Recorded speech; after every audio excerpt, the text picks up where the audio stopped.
Symbol of knowledge म्हणजे ज्ञानाचे प्रतीक. बाबासाहेबांना आपण नेहमीच ज्ञानाचं प्रतीक मानतो. खोल समुद्र मानतो, ज्ञानाचा खोल समुद्र मानतो. आपण बाबासाहेबांना अफाट ज्ञानाचा महामेरू असे संबोधतो.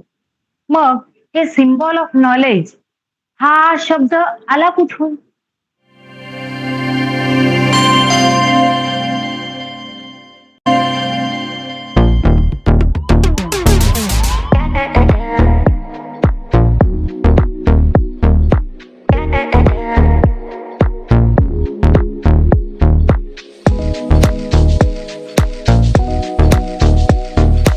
आणि आजचा विषय आहे symbol of the knowledge, doctor Babasaheb Ambedkar.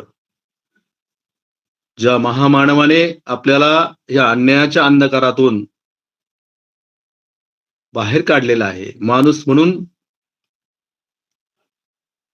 जगण्याचे अधिकार प्राप्त करून दिले, त्या महामानवाचा अतिशय महत्वपूर्ण विषय symbol of the knowledge, doctor Babasaheb Ambedkar हा विषय आज आपल्या समोर घेऊन येणार आहेत. आणि आजच्या या कार्यक्रमाच्या व्याख्यात्या आहेत आदरणीय वैशाली आनंद पाटील, भारतीय बौद्ध महासभा वणी या ठिकाणी त्या तालुका सरचिटणीस आहेत. तसेच ताई केंद्रीय शिक्षिका असून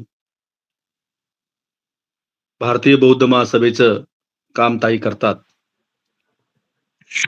ताईंनी यापूर्वी या ग्रुपवरती व्याख्यान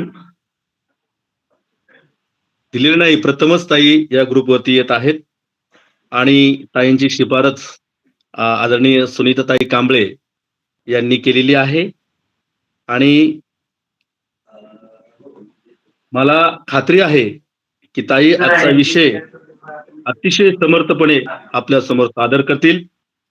आणि म्हणून मी ताईला आजच्या ज्या व्याख्यात्या आहेत आदरणीय वैशालीताई पाटील यांना मी विनंती करतो, ताईंनी आपल्या अनमोल व्याख्यानाला सुरुवात करावी.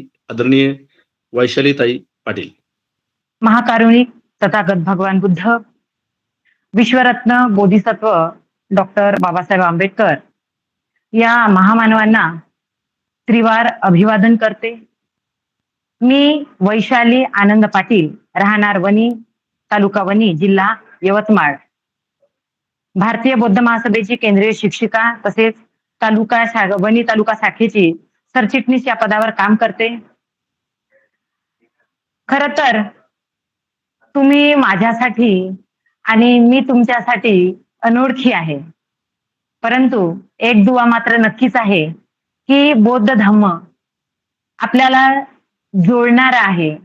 आपण समविचारी आहोत, बाबासाहेबांची लेकरे आहोत आणि त्या बापामुळे आपण सुद्धा एकमेकांचे बहीण भाऊ आहोत. त्याच्यामुळे मला कोणीच इथे अनोळखी वाटत नाही, माझे सर्वजण बहीण आणि भाऊ वाटतात. मग इथे जुळताना पहिल्यांदा मला कांबळेताईचे आभार मानावं लागेल. आमच्या गावाजवळ लालगुडा आहे, तिथल्या आमच्या कांबळेताई सुनीता कांबळेताई त्यांचे आभार मानावे लागेल. त्यांनी मला विचारलं आणि इथे मला जॉईन होण्यासाठी किंवा व्याख्यान देण्यासाठी विचारलं आणि तुम्ही सर्व पदाधिकाऱ्यांनी त्यासाठी होकार दिला, त्यासाठी तुमचं सुद्धा विशेष मला धन्यवाद मानावं लागेल. बहुजन हिताय बहुजन सुखाय या ग्रुपवर प्रथमच मी इथे येत आहे आणि तुम्ही मला हा जो विषय दिला आहे सिम्बॉल ऑफ नॉलेज, हा विषय अतिशय अफाट आहे. हा विषय जो आहे तो खोल आणि अविरत चालणारा आहे. एवढ्या छोट्या वेळामध्ये या विषयाचे विश्लेषण जे आहे ते होणारच नाही. बाबासाहेबांचे जीवन किंवा त्यांचा शैक्षणिक जो काळ आहे तो एवढ्या छोट्या वेळामध्ये किंवा माझ्यासारख्यांनी तो पूर्ण स्पष्ट करावा असाही तो विषय नाही. कारण या विषयाचं ज्ञान असण्यासाठी फार मोठा अभ्यास लागतो आणि जेवढा मी अभ्यास केला आहे, जेवढं मी ऐकलेलं आहे, जेवढं मी ज्ञान ग्रहण केलं आहे ते तुमच्या समोर ठेवणार आहे. एक छोटासा माझा प्रयत्न या विषयावर प्रकाश टाकण्याचा असणार. जर समजा त्याच्यामध्ये कुणाला काही वेगळं मत वाटत असेल माझ्या मताच्या संदर्भात, तर आपण हा विषय झाल्यानंतर, चर्चा झाल्यानंतर, हे व्याख्यान झाल्यानंतर आपण चर्चा करायला तयार आहोत. त्याच्यामुळे आता आपण सरळ आपल्या विषयाकडे वळू. सिम्बॉल ऑफ नॉलेज म्हणजे ज्ञानाचे प्रतीक. बाबासाहेबांना आपण नेहमीच ज्ञानाचं प्रतीक मानतो. खोल समुद्र मानतो. ज्ञानाचा खोल समुद्र मानतो. आपण बाबासाहेबांना अफाट ज्ञानाचा महामेरू असे संबोधतो. मग हे सिम्बॉल ऑफ नॉलेज हा शब्द आला कुठून? आपल्याकडे हा शब्द नव्हता, किंवा आपण बाबासाहेबांना ज्ञानाचा महामेरू, अफाट ज्ञानाचा सागर म्हणत होतो. आपण ज्ञानाचं प्रतीक मानत होतो. परंतु हा अलीकडेच आलेला सिम्बॉल ऑफ नॉलेज हा कुठून बरं आला शब्द? तर हा शब्द आला अमेरिकेतील कोलंबिया विद्यापीठ, हे जगातील सर्वोत्कृष्ट विद्यापीठातील एक. या विद्यापीठाला 2004 साली 250 वर्ष पूर्ण झाली आहे. मग त्या निमित्ताने त्यांनी त्यांच्या विद्यापीठामध्ये जे जे शिकून गेलेले आहेत, मग ते आज नोबेल पारितोषिक मिळालेले का असेना, किंवा इतर देशातले ते राष्ट्राध्यक्ष का असेना, अशा सर्वांची एक यादी तयार करण्यात आली. या सर्वांच्या यादीमध्ये एक नाव अगदी वर होतं. कोणतं बरं ते नाव? अतिशय कुशाग्र बुद्धिमान असा एक विद्यार्थी, तो म्हणजे भीमराव रामजी आंबेडकर होय. होय, आपल्या देशाचे, आधुनिक भारताचे निर्माते, भारताचे खरे भाग्य विधाते डॉक्टर बाबासाहेब आंबेडकर याच वेळी अमेरिकेतील कोलंबिया विद्यापीठाने डॉक्टर बाबासाहेब आंबेडकरांना सिम्बॉल ऑफ नॉलेज असे संबोधले आणि हा शब्द प्रचलित झाला. केवढा मोठा गौरव आहे हो. आम्ही ज्या देशामध्ये राहतो त्या देशात किती मोठ्या प्रमाणात जातीयता होती आणि आहे. आजही माझ्या बापाला कोणी घटनाकार म्हणून स्वीकारायला तयार होत नाही. आजही आमच्या ह्या देशाची घटना, ज्या घटनेमध्ये माणसाला माणूस पण मिळवून दिलं, त्या घटनेला लोक मानायला तयार नाही, जाडायला मागे पुढे बघत नाही, जाळणाऱ्याला काही सजा होत नाही. मग अशा आमच्या देशात आमच्या बाबांना समजा सिम्बॉल ऑफ नॉलेज न म्हणता अमेरिकेतल्या कोलंबिया विद्यापीठाने, ज्या जगात सर्वश्रेष्ठ कोलंबिया विद्यापीठ आहे, अशा विद्यापीठाने आमच्या बाबासाहेबांचा गौरव केला. मग बाबासाहेबांना सिम्बॉल ऑफ नॉलेज असे संबोधण्यात आले आणि त्यासोबतच कोलंबिया विद्यापीठाने विधी विद्यालयामध्ये बाबासाहेबांच्या नावाने एक अभ्यासक्रम सुद्धा त्यावेळेस सुरू केला आणि बाबासाहेबांचा एक पुतळा विद्यापीठाच्या मेन गेटवर स्थापन केला. त्या पुतळ्याचं अनावरण त्यावेळचे जे राष्ट्राध्यक्ष होते बराक ओबामा यांच्या हस्ते पुतळ्याचं अनावरण केलं आणि त्या पुतळ्याच्या खाली लिहिलं गेलं की this symbol of knowledge Babasaheb, doctor Babasaheb Bhimrao Ambedkar. मग अशा पद्धतीने हा जो सिम्बॉल ऑफ नॉलेज, हे जे विषयाला अंतर्गत धरून जे सांगण्यात येतंय ते मी इथे तुम्हाला सांगितलं आहे. मग बाबासाहेब जेव्हा सिम्बॉल ऑफ नॉलेज आपण म्हणतो, तेव्हा आपल्याला बाबासाहेबांचा जो खडतर जीवन प्रवास आहे तो देखील समजून घ्यावा लागेल. उठले आणि बाबासाहेबांनी अभ्यास केला आणि बाबासाहेब सिम्बॉल ऑफ नॉलेज झाले असं नाही झालं. जगामध्ये डॉक्टर बाबासाहेब आंबेडकरांसारखा जिद्दी माणूस शोधूनही सापडणार नाही. कारण कारण प्रतिकूल परिस्थितीत आपलं शिक्षण पूर्ण करणे, ते देशातील असो किंवा विदेशातील, याला जिद्द नाही तर काय म्हणायचे. किती जिद्द होती ही. म्हणजे जेव्हा की परिस्थिती अतिशय गरिबीची होती, परिस्थिती अतिशय हालाकीची होती, परिस्थिती जाती भेदाची होती, या सगळ्या परिस्थितीवर मात करून विदेशात तर शिक्षण घेतलंच, परंतु विदेशात सुद्धा शिक्षण घेणं म्हणजे हा एक जिद्दीचाच प्रकार नाही का? म्हणून जगामध्ये ह्या माणसा एवढा जिद्दी माणूस शोधूनही सापडणार नाही असं आपल्याला म्हणावं लागेल. ज्या वयात हट्ट करून आईच्या पदरात लपायचं, त्याच वयात आईचं बाल भीमाला सोडून जाणं, आईचं छत्र हरवणं हा फार मोठा आघात होता. आईचं प्रेम काय असतं या सूर्याला अनुभवताच आलं नाही. आईचं जाणं हे कुणाला मान्य असेल, असह्य असतात अशा गोष्टी. कारण तेव्हा ते जे वय होतं, ते वय रडून खाण्याचं होतं, हट्ट धरण्याचं होतं आणि त्याच वयात बाबासाहेबांची आई बाबासाहेबाला सोडून गेली. ज्या वयात शाळा नकोशी वाटते, त्या वयात वर्गात बसण्याचा अधिकार नाकारला. मग त्या वर्गातच बसू देत नसेल तर आपण शाळा कशाला शिकायची? सहज भावना आहे. मला समजा वर्गात बसू दिल्या जात नसेल तर मी कशाला शाळेत जायचं? ही जेव्हा सहज भावना येते, बाबासाहेबांना वर्गात बसू दिल्या जात नाही. शिकायचं असेल तर आपलंच गोंधपाठ घेऊन जायचं, वर्गाच्या बाहेर टाकायचं, बसायचं, शिक्षण घ्यायचं आणि त्यातही आपल्याला अवहेलना सहन करावी लागत असेल, तर ते छोटं बाळ काय म्हणत असेल? बाबासाहेब आपल्या वडिलांना सांगत असायचे, की मला इथे व्यवस्थित वागणूक देत नाही, माझ्याशी कोणी बोलत नाही, मला कोणी जवळ येऊ देत नाही, मला वर्गात बसू देत नाही, मला पाणी पिऊ देत नाही. तेव्हा अशा वेळेस बाबासाहेबांचे वडील म्हणायचे, रामजी बाबा म्हणायचे, की ही परिस्थिती बाळ तुला बदलायची आहे आणि ही परिस्थिती बदलायची असेल तर तुला शाळा शिकावं लागेल. आणि म्हणूनच तेव्हापासूनचे जे संस्कार बाबासाहेबांवर झाले, रामजी बाबांचे हे जे संस्कार झाले बाबासाहेबांवर, ते कायम राहिले आणि म्हणूनच आपल्याला शिकलं पाहिजे, आपल्याला घडलं पाहिजे या विचाराने प्रेरित होऊन बाबासाहेब तशा परिस्थितीत सुद्धा शाळेत जात होते आणि ते असह्य चटके सोसत होते आणि त्यांनी ठाम निश्चय केला, शिक्षणाला सुरुवात झाली. आपण जेव्हा सिम्बॉल ऑफ नॉलेज म्हणतो, आजच्या विषयानुसार आपण सिम्बॉल ऑफ नॉलेज म्हणतो किंवा बाबासाहेबांना ज्ञानाचे प्रतीक म्हणतो, तेव्हा बाबासाहेब उठले आणि सहज अभ्यास करून ज्ञानी बनले का हो? नाही. त्यासाठी अफाट परिश्रम, अविरत कष्ट आणि असह्य गरिबी या सर्वांशी त्यांना फार झुंज द्यावी लागली. त्यांच्या बरोबरच त्यांच्या कुटुंबातील लोकांना सुद्धा त्यांना क्रांतीसूर्य बनवण्यासाठी खस्ता खाव्या लागल्या. भीमरावांना बाबासाहेब बनवण्यासाठी त्यांच्या वडिलांनी म्हणजे रामजी बाबांनी अपार कष्ट घेतले. भावानी कष्ट घेतले आणि पत्नी रमाईने तर दोन्ही भूमिका बजावल्या. बाबासाहेबांची आई लहानपणीच गेली होती, परंतु बाबासाहेबांची पत्नी रमाई, माता रमाई हिने 2 भूमिका बजावल्या. बाबासाहेबांची आई झाली आणि बाबासाहेबांची पत्नी झाली. आणि त्या त्यागातून आम्हाला बाबासाहेब मिळाले.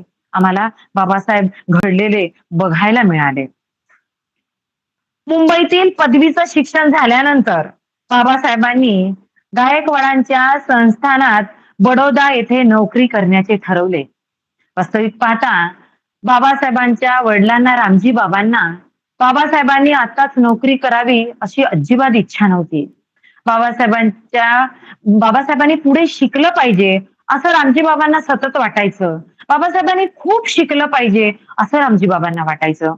परंतु जेव्हा BA शिक्षण पूर्ण करताना जी काही ₹25 स्कॉलरशिप होती, ती बाबासाहेबांनी बडोदा सरकारकडून घेतली होती आणि त्याची परतफेड म्हणून बाबासाहेबांना बडोद्याला जाऊन नोकरी करणं भाग होतं.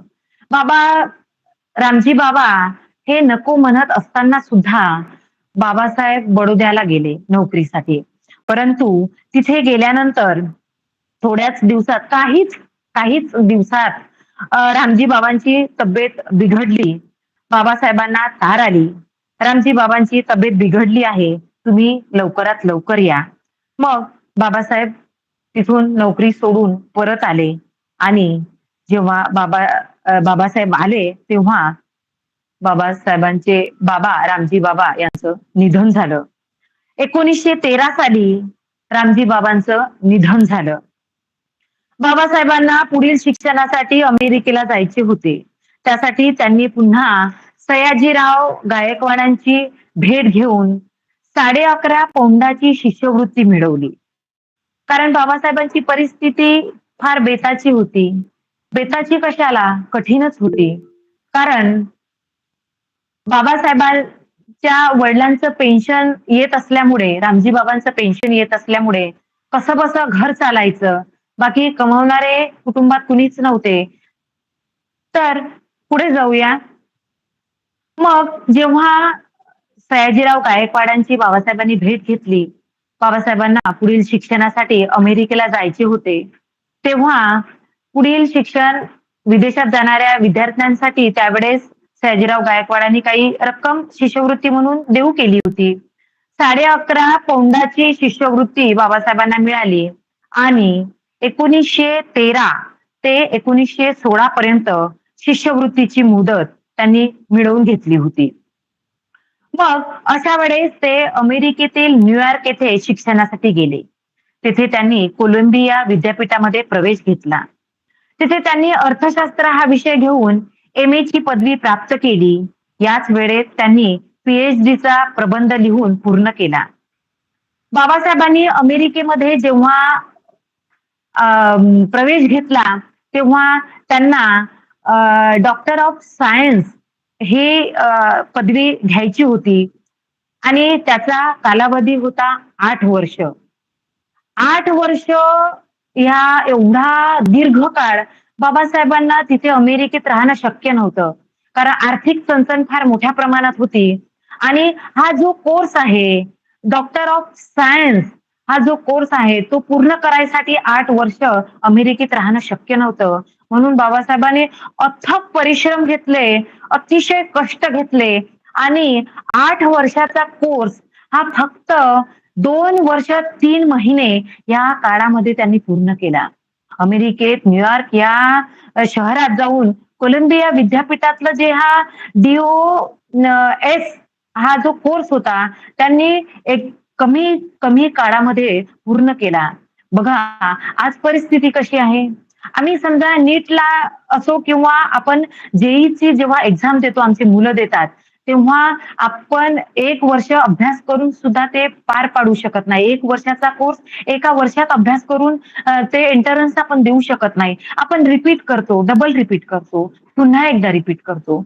परंतु त्यावेळेस 8 वर्षाचा ही काही छोटी गोष्ट नव्हती.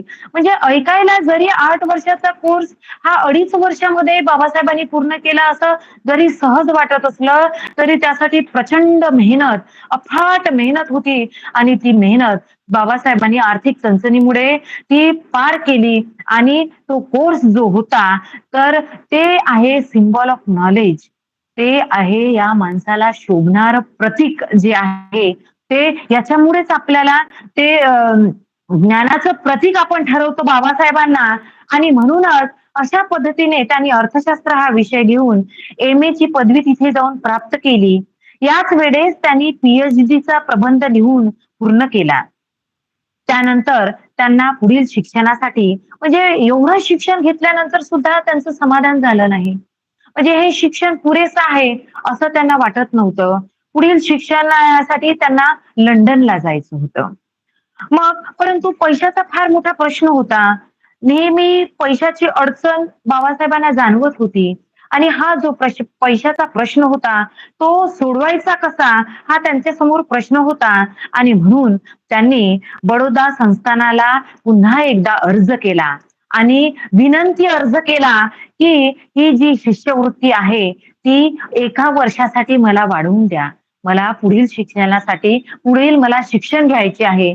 त्यासाठी तुम्ही मला 1 वर्ष पुन्हा याचं वाढवून दिलं पाहिजे. यासाठी त्याने विनंती अर्ज केला आणि तो विनंती अर्ज मान्य झाला. ते लंडनला गेले आणि लंडन विद्यापीठात एम.एससी, डी.एससी आणि बॅरिस्टर पदवीसाठी त्यांनी प्रवेश घेतला. परंतु शिष्यवृत्तीची मुदत संपल्यामुळे बाबासाहेबांना लंडनमधील शिक्षण अर्धवट सोडून भारतात परत यावं लागलं. बघा परिस्थिती फार कठीण होती हो. म्हणजे या विषयाला अनुसरून एक किस्सा सांगते. जरी विषयाशी संबंधित नसला तरी त्यावेळची परिस्थिती, त्यावेळेस खाल्लेल्या खस्ता आणि माझ्या माय रमाईनं सुद्धा कशा पद्धतीने जीवन कंठले त्याचं एक उदाहरण देते. जेव्हा बाबासाहेबांचे पैसे संपले होते, तेव्हा बाबासाहेबांनी एक पत्र लिहिलं होतं. रमाईला पत्र लिहिलं होतं, की "रामू, माझ्या जवळचे पैसे संपलेले आहे. मला भीती वाटत आहे, की मला माझं शिक्षण अर्धवट सोडून आपल्या देशात यावं लागेल. समजा तुझ्याजवळ काही असेल रक्कम, तर मला ती तू पाठव. हे पत्र आलं. बाबासाहेबांनी डोळ्यात अश्रू आणून हे पत्र लिहिलं. कारण बाबासाहेबांना रमाईची परिस्थिती माहिती होती, कुटुंबाची परिस्थिती माहिती होती. रमा कशी आपलं घर चालवते या सर्व परिस्थितीची जाणीव बाबासाहेबांना होती. परंतु बाबासाहेब बिलकुल हतबल झाले होते. बाबासाहेबांनी रमाईला पत्र पाठवलं, जे काही गाठीला असेल ते तू मला पाठव. मग रमाईला पत्र आलं.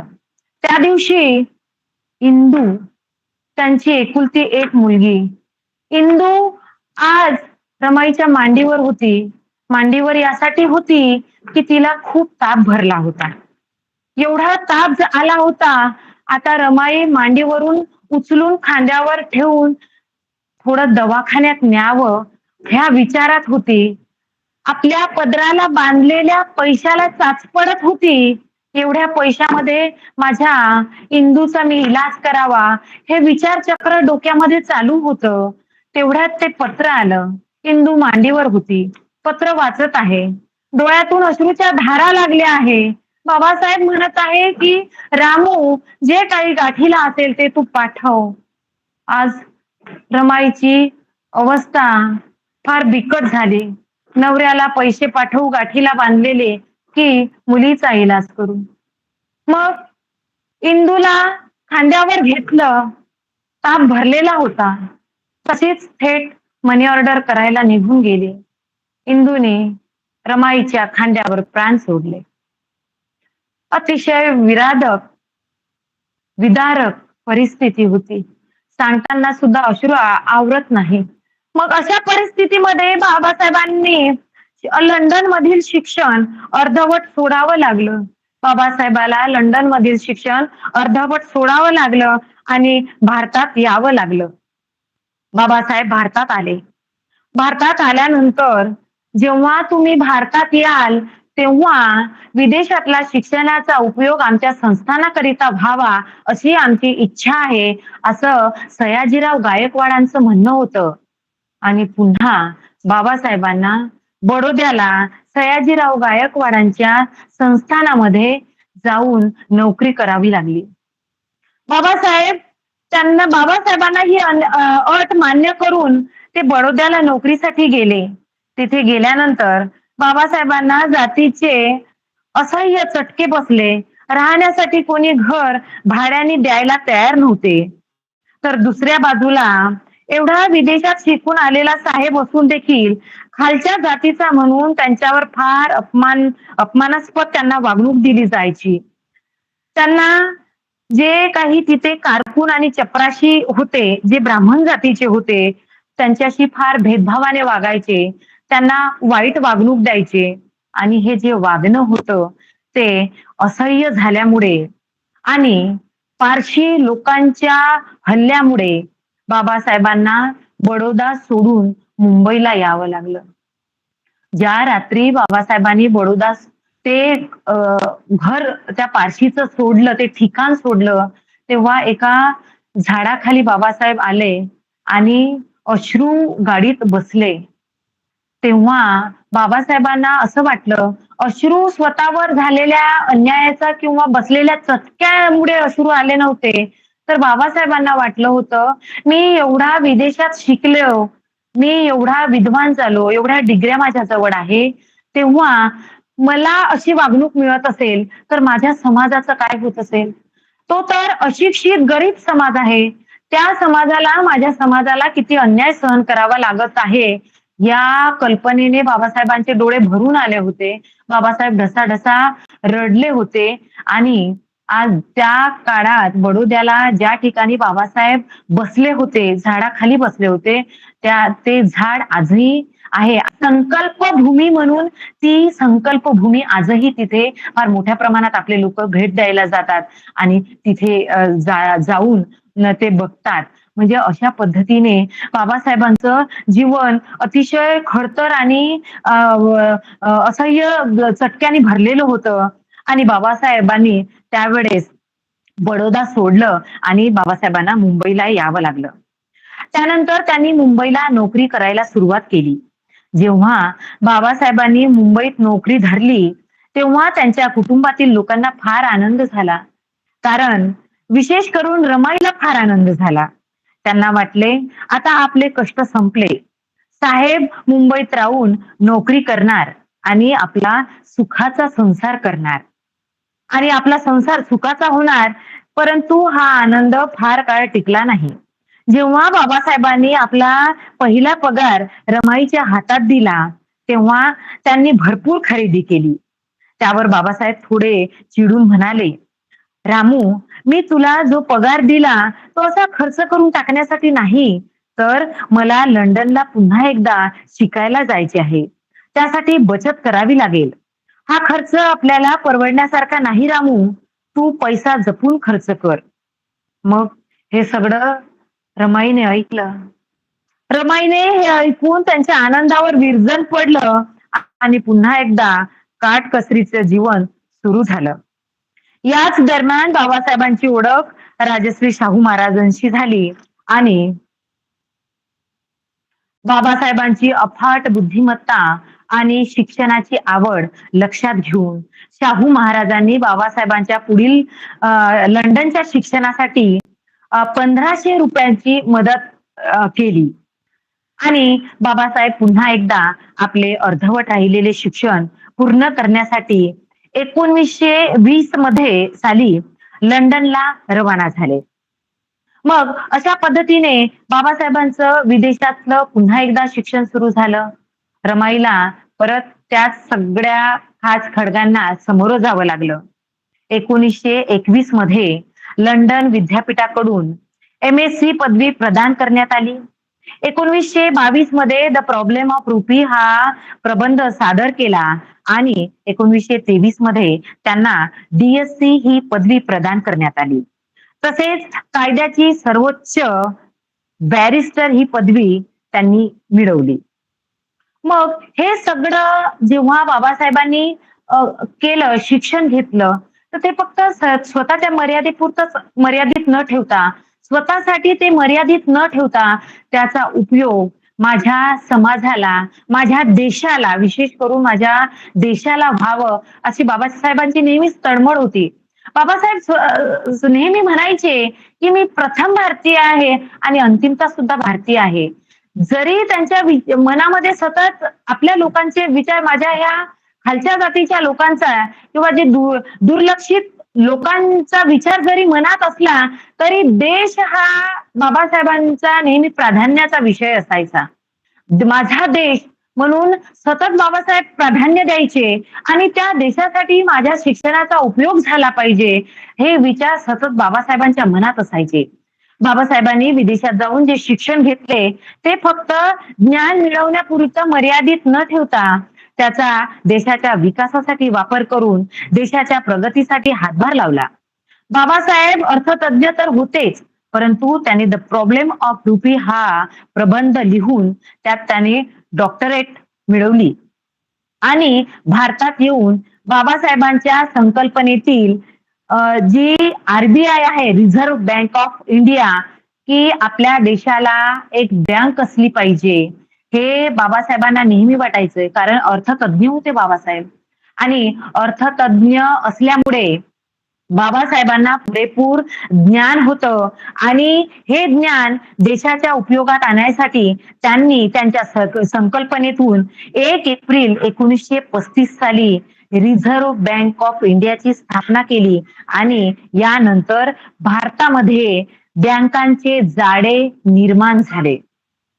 मग अशा पद्धतीने बँकांचे जाळे निर्माण झाले, भारतामध्ये बँक सुरू झाली आणि त्याच पद्धतीने अनेक विषयात बाबासाहेब पारंगत होते. देशातील अनेक अडचणी बाबासाहेबांच्या डोळ्यांनी दिसत होत्या. त्या अडचणीपैकी नदी जोड प्रकल्पाचा आग्रह हा सुद्धा विषय फार महत्वाचा होता. मग बाबासाहेबांनी नदी जोड प्रकल्पाचा आग्रह धरला. देशातील नद्यांना जोडले तर आपल्या देशातील पाण्याचा दुष्काळ जो आहे तो कमी होईल, हा दृष्टिकोन बाबासाहेबांचा होता. त्या काळी बिहार राज्याला वारंवार दामोदर नदीला येणाऱ्या पुरामुळे मोठ्या संकटाला तोंड द्यावं लागत होतं.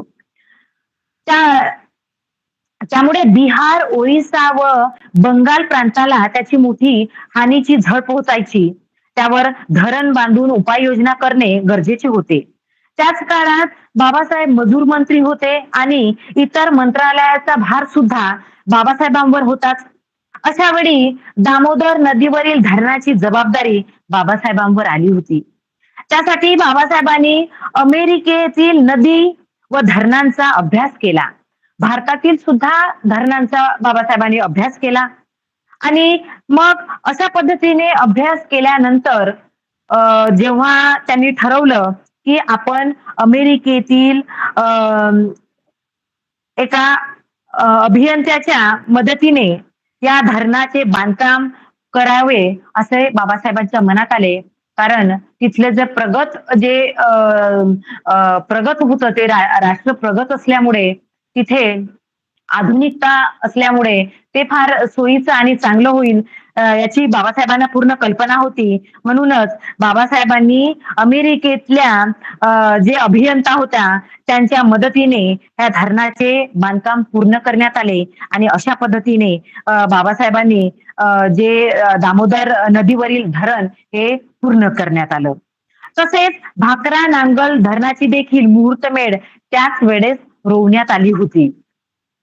मग अशा पद्धतीचे जे काही देशाला उपयुक्त असणारे जे विषय होते ते बाबासाहेबांनी हाताळले. जे विकास कामं होते ते बाबासाहेबांनी पार पाडले. म्हणजे फक्त डिग्र्या घेतल्या आणि अभ्यास केला, पुस्तकं लिहिली या विषयातच मर्यादित न राहता देशाला अतिशय आवश्यक असणाऱ्या विषयात सुद्धा बाबासाहेबांनी आपले योगदान दिले होते. बाबासाहेबांनी शेतकऱ्यांच्या संदर्भात फार मोठं कार्य केलं होतं. बाबासाहेबांनी खोटी पद्धती बंद केल्या. कितीतरी वर्ष शेतकऱ्यांचं आंदोलन सुरू ठेवून अनेक प्रश्न मार्गी लावले होते. भूमिहीनांना जमीन मिळावी यासाठी बाबासाहेबांनी प्रयत्न केले होते. फार मोठं त्यावेळेस आपल्या लोकांकडे जमिनी नव्हत्या. मला इतर जातीच्या लोकांना बाबासाहेबांनी काय केलं असं जेव्हा इतर जातीतील लोक म्हणतात, त्या काळामध्ये आमच्या कुठल्या लोकांकडे जमिनी होत्या, कुठल्या लोकांकडे शेत्या होत्या, तर बाबासाहेबांनी हा शेतीचा प्रश्न मिटवला नाही. हा भारतातील शेतकऱ्यांचा प्रश्न होता आणि भारत हा बाबासाहेबांच्या जिव्हाळ्याचा विषय होता. म्हणून तो प्रश्न बाबासाहेबांनी खऱ्या अर्थाने मिटवला. जेव्हा जेव्हा बाबासाहेबांनी जे कार्य केले ते फक्त जात समोर ठेवून किंवा आमच्या समुदायातील आमच्या कम्युनिटीतील लोकच समोर ठेवून केलेले नाही, तर संपूर्ण भारतातील पिचलेल्या लोकांसाठी बाबासाहेबांनी फार मोठे कार्य केले होते. पुन्हा एक कार्य म्हणजे बाबासाहेबांच्या कार्याचं पुन्हा एकदा उदाहरण देताना आपण एक गोष्ट पुन्हा समजून घेतली पाहिजे की कोळसा खाण मजूर मंत्री असताना कोळसा खाणीची जबाबदारी सुद्धा मंत्रालय सुद्धा बाबासाहेबांकडे होतं. मग त्यावेळेस बाबासाहेबांनी झारखंडच्या धनबाद येथील खाणीची पाहणी केली होती. बाबासाहेब स्वतः तिथे गेले होते आणि तिथली पाहणी केली. बाबासाहेबांसोबत जे अधिकारी लोक होते ते बाबासाहेबांना वारंवार सांगत होते की आपण खाणीमध्ये जायला नको. बाबासाहेब खाणीमध्ये आपण नाही जाऊया. कारण ते तुम्हाला श्वास घ्यायला अडचण जाईल किंवा तुम्हाला ते सहन होणार नाही. ऑक्सिजनची पुरवठा फार कमी असतो तिथे खाणीमध्ये. त्यामुळे आपण तिथे जाऊ नाही असं वारंवार अधिकाऱ्यांनी बाबासाहेबांना सांगितलं होतं. तरी सुद्धा बाबासाहेबांचा आग्रह होता की मला तिथे मजूर काय काम करतात आणि खाणीची परिस्थिती काय आहे हे मला समजून घेतलं पाहिजे. कारण या मंत्रालयाचा मी समजा मिनिस्टर असेल तर मला त्याची सर्व जाणीव किंवा त्या परिस्थितीची जाणीव असली पाहिजे. ते मी बघलं पाहिजे. हा बाबासाहेबांचा आग्रह होता. बाबासाहेबांनी स्वतः खाणीमध्ये जाऊन बघितलं तर तिथे त्यांना एक विदारक परिस्थिती समोर दिसली की गरोदर महिला सुद्धा त्या खाणीमध्ये आतमध्ये काम करत आहे. महिला तिथे काम करत आहे. गरोदर महिला सुद्धा काम करत आहे. बाबासाहेबांना फार वाईट वाटलं. बाबासाहेब ते बघून अतिशय दुःख झालं आणि बाबासाहेब बाहेर आले आणि त्यावेळेस बाबासाहेबांनी असा नियम केला की महिलांनी कुठल्याही खाणीमध्ये अंडरग्राऊंड काम करू नये आणि याची तरतूद बाबासाहेबांनी घटनेमध्ये केली. घटनेमध्ये लिखित केलं की महिलांनी खाणीमध्ये आतमध्ये काम करू नये. त्यांचं काम हे वरती असावं. जे काही ऑफिशियल असेल ते काम असावं. परंतु महिलांनी खाणीत काम करू नये असं ते केलं आणि अशा पद्धतीने बाबासाहेब स्वतः पाहणी करून त्या परिस्थितीची पाहणी करून बाबासाहेबांनी माणूस हा केंद्रबिंदू ठेवून त्यांच्यासाठी काम केलं होतं. आणि अशा पद्धतीने बाबासाहेब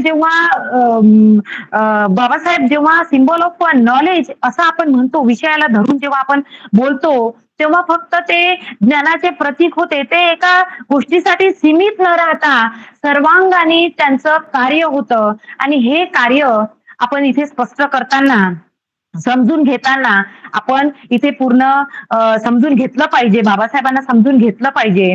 आता बाबासाहेबांनी जे काही आपल्या शिक्षण घेतलं ते त्यांच्या जीवनात साताऱ्याच्या कॅम्प स्कूल पासून सुरुवात झाली होती. बाबासाहेबांचं पहिलं शिक्षण साताऱ्यात झालं होतं.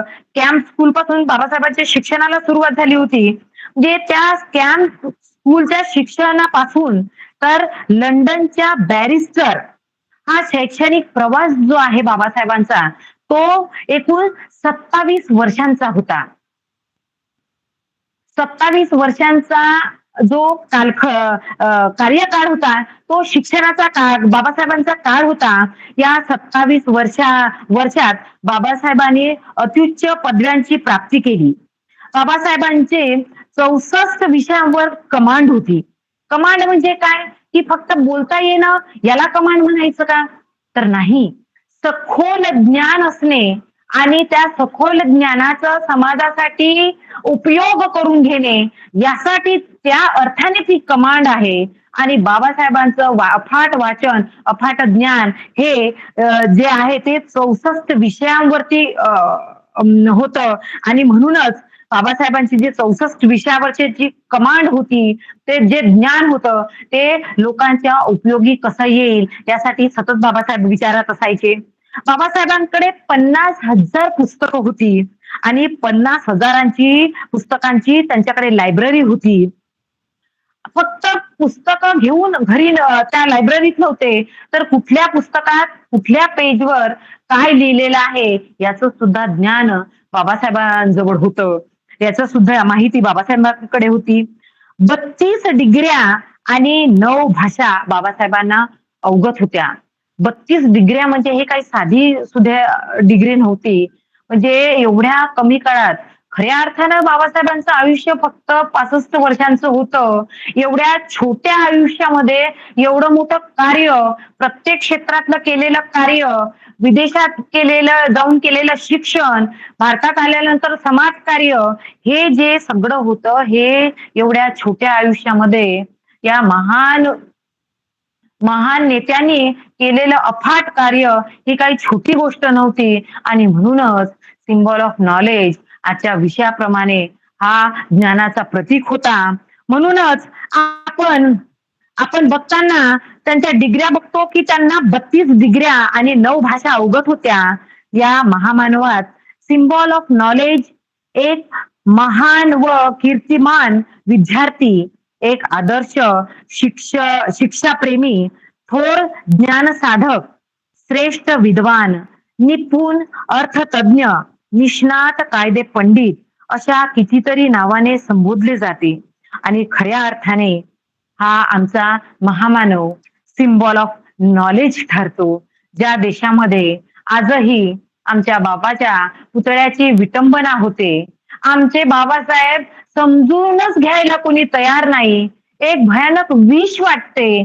या अशा परिस्थितीमध्ये एक दुसऱ्या देशात आमच्या बाबांचा गौरव होतो, ही फार मोठी गौरवाची गोष्ट आहे. आज तर परिस्थिती फार विदारक आहे. आज अनेक गोष्टी आपण बघत आहोत की आपले हक्क आणि जे आपल्याला मिळालेल्या ज्या घटनेने मिळालेले जे काही आपल्याला अधिकार आहे ते गोठवल्या जात आहे. बरेचदा बोलले जाते की घटना बदलली जाणार नाही, हक्क गोठवले जाणार नाही. परंतु असं नाही. हक्क गोठवल्या जात आहे, घटना बदलल्या जात आहे. घटना बदलणे म्हणजे सरसकट घटना बाजूला ठेवायची आणि दुसरी घटना लागू करायचं असं नाही. त्यातलं एक कलम सुद्धा मनुष्य हा केंद्रबिंदू मानून बाबासाहेबांनी जे जे कलम घटनेमध्ये नमूद केले, ऍड केले, त्याच्यातलं एक कलम सुद्धा काढलं जाणं म्हणजे घटना बदल करणे. आता नुकतेच तुम्ही बघलं असेल की बाबासाहेबांनी 8 तास कामाचे 8 तास नेमून दिले, रविवारची सुट्टी दिली, बोनस दिला. या सगळ्याला नाकारून कामाचे तास 12 समजा होत असेल, कामाचे तास 12 होत असेल, तर मग आपण कसं म्हणायचं की घटना बदलल्या जात नाही? इथे 12 तास झाले तरी कोणी उठाव करायला तयार होत नाही. माणसाच्या हक्कावर गदा येत आहे, अधिकारावर आक्रमण होत आहे. तरी सुद्धा कोणी समजा आवाज उठवायला तयार होत नाही. एवढं समजा आम्ही अंधभक्त झालो असेल, तर मग आपण काय परिस्थिती पुढे येईल याची जाणीव ठेवणं गरजेचं आहे. जी परिस्थिती आहे ती खऱ्या अर्थानं फार विदारक परिस्थिती आहे. अशा वेळेस आपण एक होणं फार गरजेचं आहे. मी कुठेही व्याख्यानाला जाते तेव्हा कडकडीची विनंती करते, की आपलं एक होणं फार गरजेचं आहे. जेव्हा आपल्याजवळ सत्ता नाही, संपत्ती नाही, आपण त्यांच्याशी लढू शकत नाही, पण आपण एक तर होऊ शकतो ना. आपण एक व्हायला कुठे अडचणी आहे? पण आपण आपला स्वार्थ जे आहे, आपला मीपणा जो आहे, तो अडचणीचा ठरत आहे. आणि हा जो स्वार्थपणा आहे, जो आपल्या समाजाला एक होऊ देत नाही किंवा जे काही स्वार्थी लोक आपल्याला एकत्र येऊ देत नाही, त्यांना दोष देण्याचा अर्थ नाही. आपली जे आपलं शील आहे, ते शीलच आपलं मजबूत नाही. आपण शिलाने भरकटत चाललो. बाबासाहेबांना फार शिलाचं महत्व, त्या माणसा इतकं शील कुणीच जपलं नाही. बाबासाहेब नेहमी म्हणायचे, की मी शीलवान असल्यामुळे माझ्यावर कोणी आरोप करू शकत नाही. कारण हा शील जे आहे ते माणसाचं पक्क असलं, की त्याच्यावर कोणी आरोप करू शकत नाही. काळ कितीही लोटला तरी बाबासाहेबांवर लांछन लागू शकत नाही. कारण बाबासाहेबांचं शील महत्वाचं आहे. बुद्धाचं शील महत्वाचं आहे. बुद्धाने शील मार्गावर इतकं व्याख्यान दिलं किंवा फार मोठं प्रवचन दिलं. शीलाला इतकं महत्व आहे बौद्ध धम्मामध्ये आणि म्हणूनच त्याचं तंतोतंत पालन बाबासाहेबांनी केलं. आणि तरी सुद्धा आमच्या लोकांमध्ये शीलाची जी कमतरता दिसते ती फार म्हणजे वाईट गोष्ट आहे, की शिलाने आपण शीलवान असलं पाहिजे. आणि खऱ्या अर्थाने आज आपण इथे एकत्र आलो. मला इथे 43 लोक दिसत आहे या